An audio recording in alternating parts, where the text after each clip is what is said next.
Coming soon, the second annual On Cinema Live Oscar special with your host, me, Tim Heidecker. March 2nd, right here, live on YouTube, featuring film experts and real-time analysis of Hollywood's biggest night. March 2nd. 3 bags of popcorn, 4 bags of popcorn, 5 bags of popcorn, 5 bags of popcorn, 2 sodas. It's On Cinema at the Cinema with me, your host, Tim Heidecker.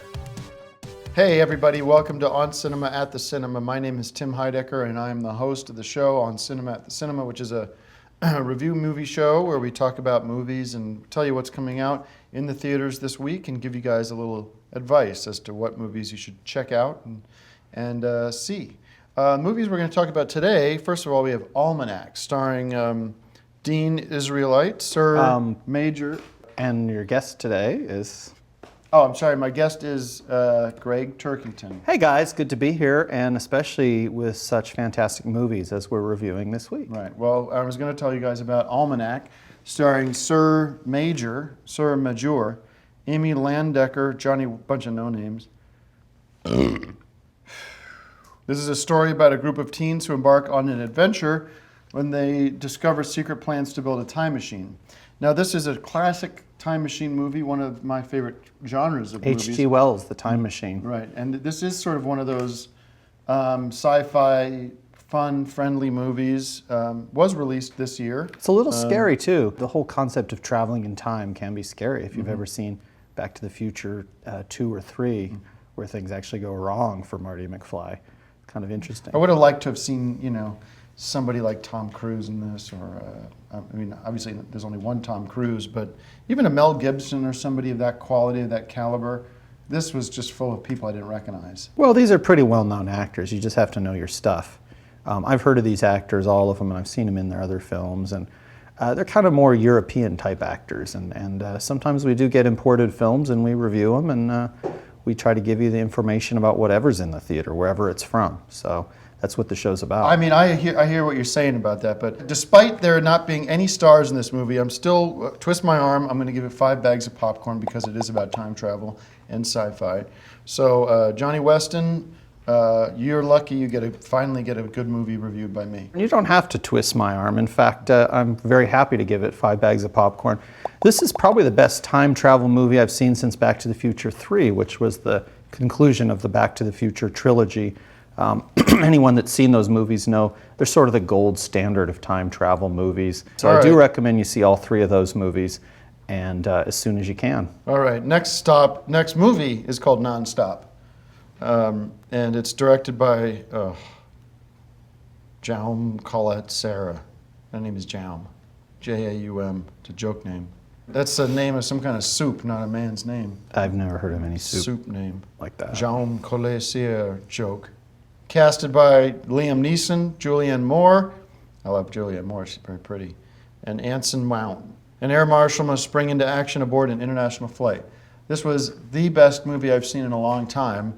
It's right when have you ever been on a plane? Oh yeah, a couple times. You ever wonder what would happen if it got carjacked or hijacked by an assassin?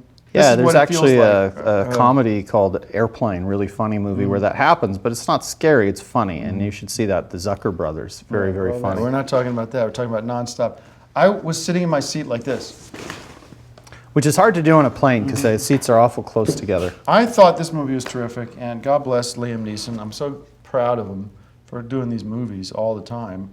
The guy gets no rest. He probably doesn't sleep more than a couple hours a night because he's constantly working. I think he said he gets no respect like the old Rodney Dangerfield. I don't get no respect. But Liam Neeson has got a few Oscars under his belt, so I'd say he gets plenty of respect. Right. Well, I got to give NonStop 6 bags of popcorn and go ahead and tag on 6 cans of soda. I thought NonStop was pretty frightening. It wasn't the comedy that the Airplane was, or Airplane 2 or something like that. It was more of a dark look at a really toxic subject, which is airplane hijacking. I'm going to give it 5 bags of popcorn and maybe a little cell phone so you can call 911 if that ever happens to you. Well, that's very thoughtful, Greg. Thank you. Why don't we just do this and just say thanks to Liam Neeson and ask the audience here to send a note to whoever's putting this movie out. Say, we'll put the address up there on the bottom here. Say address to Liam Neeson. And say thank you for. Hold on a minute. Here's a trivia question. Shut up question. for a sec. Hold on. Okay. thank you, Liam Neeson, from the On Cinema family. That's all you got to do. And put it in the mail today. And here's a trivia question. What do you think the 3 best Liam Neeson movies are? NonStop, Taken, and The Gray, the Wolf movie. No. I'll give you a hint. I'm going to tell you, I'm at a place in my life now, you know, where I'm looking at my list of all-time favorite actors. And I got to warn you, Tom Cruise, and Tom Hanks, who are sitting number 1 and 2 right now. You got some competition on your ass. I'm talking about Liam Neeson. Is rising, flying up that list. He was probably in the 20s or something 2 years ago. He's up in the top 10 now, and he keeps making movies like NonStop. He's going to be number 1, and Tom Cruise is going to be bye-bye. For me, it's more classic actors, guys like Roger Moore, who was the best James Bond. He was the second James Bond, actually the third if you count. Doesn't matter. Let's move on. I don't watch Bond junk. You get me in the movie theater if you cast Liam Neeson as James Bond. Now there's an idea. That's a great idea. Let's go to popcorn classics.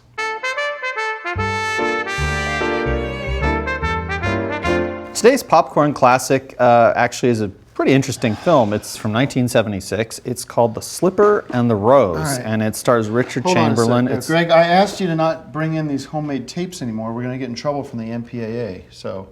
No, because this is the only way I could get this movie, is to tape it off television. Well, I don't like it. It looks very unprofessional. It looks amateur. I'm going to ask you to not do that anymore. Okay? Well, you're going to get a lower quality of selections if I can only bring in certain types of packaging. You've had the past 3 seasons. You've had no problem bringing in top quality movies. I don't know why this suddenly you're all bringing in all these homemade. Doesn't matter anymore. It's not homemade. The movie was made by a major studio. Nobody wants to see this old movie anyway. Old musical junk. Slipper and the Rose, who cares? Here's big breaking news coming on for On Cinema fans. I've got a big exclusive happening right now. I got to show you guys an exclusive clip of my new film. That's right, I've been making a movie all on my own. I've only been shooting a few scenes, but this scene is very... When have you been doing this? I've been doing it every weekend for the past 6 months. I've been financing myself. It's an action spy, international spy thriller called Decker. That's the lead character I play, named Decker. Jack Decker, me, who I also wrote and directed. And you will see now an exclusive scene from Decker. Decker, thanks for coming. We have a crisis. You know what, President Davidson? I was pretty sure you didn't call me up here to shoot the shit. Iran has nuclear weapons. They're on missiles, and they're pointed towards the United States. They are ready to attack at any second. All due respect, President Davidson, I told you assholes to watch out for Iran, and you didn't listen to me. That's not important now. What is important is that we act immediately. Otherwise, we're going to have World War II nuclear style. Well, what the f*** do you want me to do about it? I want you to go to Tehran. And I want you to assassinate every f***ing Iranian that you see. Now that's the first goddamn thing you've ever said that made one piece of f***ing sense. Can you cover my ass? No, afraid not. If you're caught or killed, I'll tell the nation that you're some psychotic lunatic that just went crazy. It's a Hail Mary for the world, Decker. Mr. President, I'll do it, but not for you. For the American people. They deserve a second chance, not like you. I knew I could count on you, Decker. I better get on that plane. Oh, Decker.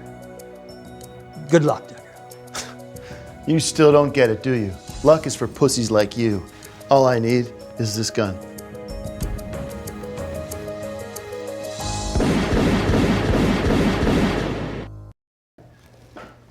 So, Craig, how many bags of popcorn do you give that scene? Assuming that the rest of the movie's that quality. I mean, it's not a real movie. It's not going to be a real movie. You don't seem to understand how movies are made. You have to have a director, a producer, a camera crew, sound crew, key grip. You have a gaffer. Do you have a best boy? Do you have that sort of thing? Because if you don't, then it's just a home movie, and it's not. You don't review things like that on our show. No, I'm not asking for reviews. I'm saying these are all theoretical scenes. I'll be reshooting them when we get the real budget. But these are theoretical scenes that we're going to be presenting to investors next year. So that's your first peek, and we're going to continue to work on it. I'm pretty happy with it, and thanks for watching. We can actually do so much with CGI now. lot of this stuff like fixes we didn't have to shoot at the White House. That was on green screen. It looks like it's the White House. No, it didn't look like the White House at all. I couldn't tell the difference.